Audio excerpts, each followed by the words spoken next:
Let's see.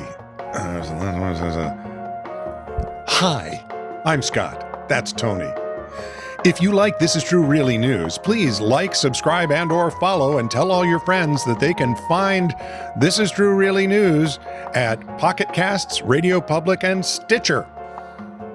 What? You're a weird duck. And you hang out with me. Yeah, that doesn't really help either of us, does it? This is True, Really News with Scott Combs and Tony Vercanis. All the news you're about to hear is true, as far as you know. Hey, look, quarantine orders. You know we're having a quarantine because of... That COVID thing. I hear it's really dangerous. It was, for those of us who've actually had it, spent time in the hospital, clinging tenuously to that thread of life, gasping for air, struggling.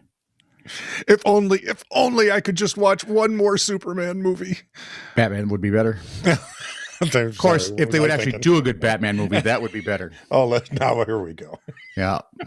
Let me just explain. I'm in several like Batman things on Facebook. Yeah. What a bitchy bunch we are.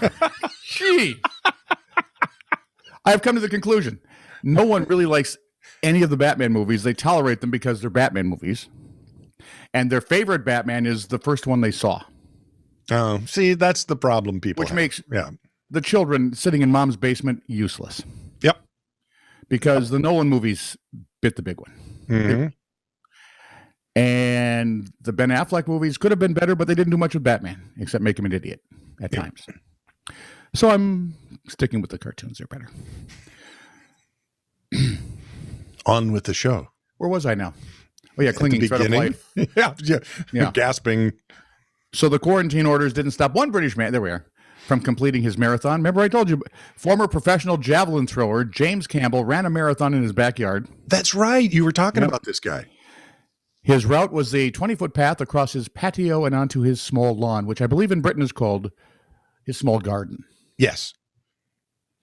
See, if you watch enough of those British TV shows, you begin to figure out what the heck they're talking about. Yeah, not much, but some. Yeah. By going back and forth, every once in a while they hit you with a word and you go, what in the wide world of Google? Oh, well. By going back and forth more than 7,000 times, the Cheltenham, UK man figured he could reach the prescribed 26.2-mile distance. With encouragement from neighbors and viewers who were watching a live stream, Campbell completed his backyard marathon in just over 5 hours. Not bad, dude. Raised more than $22,000 for charity in the process. Oh, that's cute. I like that. And I'm tired just thinking about it. Well, speaking of beauty pageants, here are some beauty pageants of yesteryear. October 1951, 17-year-old aspiring actress Galia Davis from Detroit, Michigan accepts her new title. Which is? Hang on, I'm going to tell you what's going on. Included with her title are promises of big blow-ups of her picture at conventions all over the country. She hopes being Miss Sewer Cleaner of 1952 will help her career. As what? An actress. Heck, she was so good with that sewer cleaning craft. I don't mean to be sexist, but I'm thinking she might want to go the old, I need to find a husband route now. January 1952. Australian Loretta North was crowned Miss Kangaroo. She got to tour the United States with two so cute kangaroos to promote the movie Kangaroo, starring Maureen O'Hara and Peter Lawford. Things were going swimmingly. Wait a minute. Wait. What? So she's pushing a movie about kangaroos in Australia. No, she's in the U.S. promoting. Yeah, she's in the U.S. promoting an Australian movie about kangaroos with Maureen O'Hara and Peter Lawford in it. Yeah. Terrific. Go ahead. Things were going swimmingly, except one kangaroo couldn't be toilet trained. Not to worry, there was another kangaroo. What?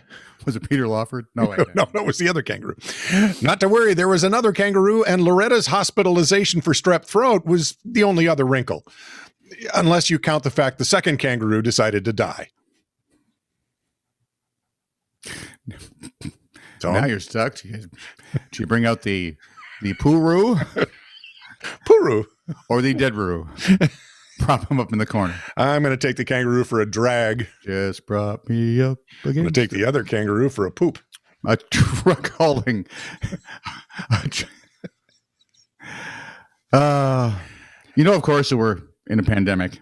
Yeah, I have heard that, and I've heard some people have gotten very ill. Very ill.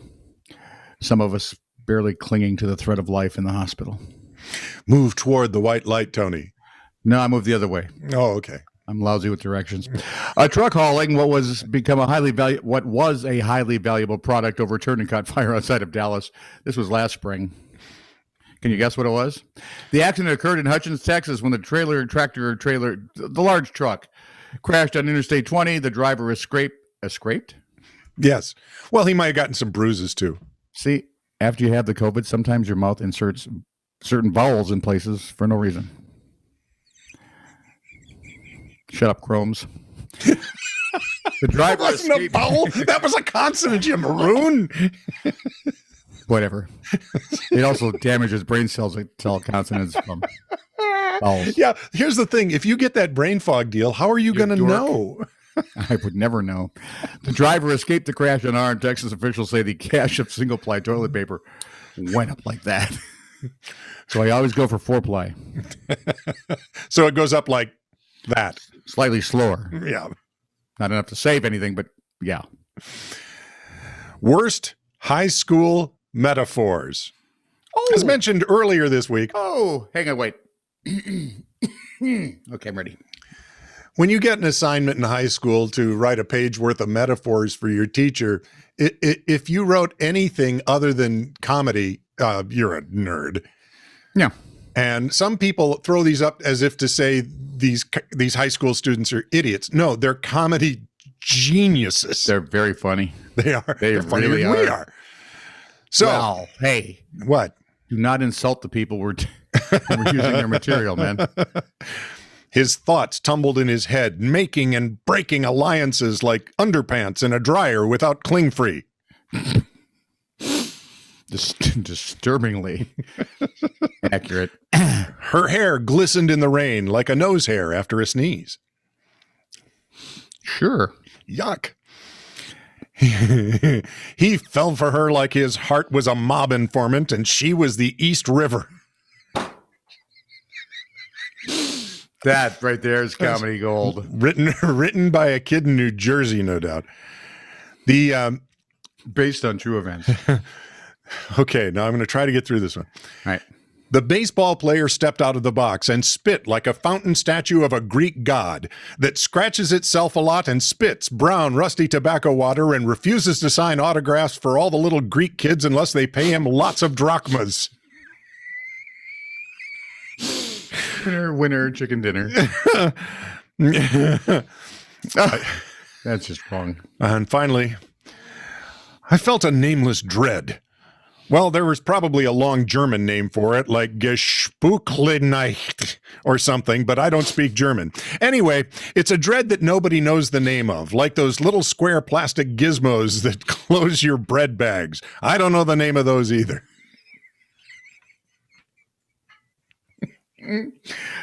You know, there are teachers out there that if they're not, should be very proud. They should. They should be very proud. This stuff is gold. This is how Mel Brooks started, you know. This is true, really news. Send email to TiTR@netradio.network.